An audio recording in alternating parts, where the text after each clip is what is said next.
in the engine compartment of a 1984 300D, and we're looking at this little blue colored thing here. I pull on the hose, out it comes. And what is that? That is an orifice.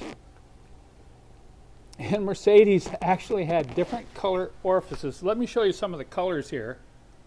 You can see they had red, yellow, black, brown. And each one of these colors designated a different hole diameter inside this orifice. Now, what is the purpose of this orifice?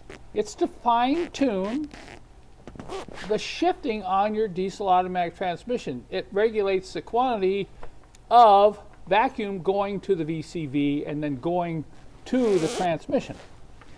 We used to sell these in kits of 4 different colors. Well, they're no longer available. So we went to work, and I've dreamed about this for years, by the way. Adjustable orifice, look at that. Now we can take and put this in line where the factory orifice is, just take that out.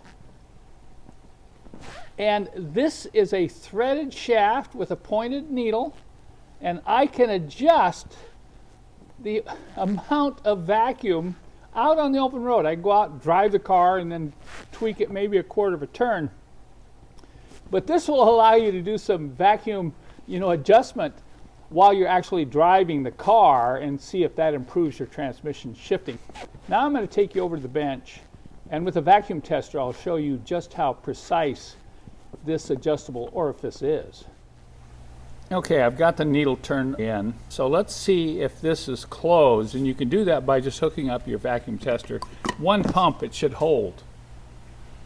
And then if you turn it a half turn, there it goes, it leaks down. So that's a good starting point. I would say let's turn it 1/8 of a turn in, and then we're going to adjust it just to leak down about that rate. Adjust it to that on the bench and then plug it into your vacuum system and go out and test it on the road. That's really the only way you're going to be able to find out where you want this particular setting. But look what happens here when I open it up. See?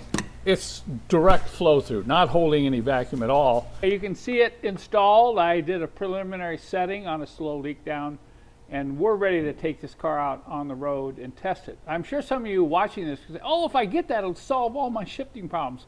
There's all kinds of reasons why your diesel automatic transmission could be jerking, flaring, slipping, and this is just one of those issues. I have written a complete manual on diagnosing and tuning, it's 120 pages long, these automatic transmissions. So you understand, if you got a 120-page manual to tune a transmission, this isn't going to fix all your problems. As a general rule, if the rest of the system is healthy, if you give the modulator more vacuum, it's going to slow down the shift and possibly even cause it to flare up a little bit when it shifts. If you reduce vacuum, if you turn vacuum off, then you're going to get this kind of jerk when it shifts. So you go out on the road, you drive it. If it's too jerky, back this out. If it starts to flare or it doesn't shift at the right time, then you might want to turn it in. And I'm going to warn you, if you install this and it doesn't solve all your shifting problems, I highly recommend you get my manual.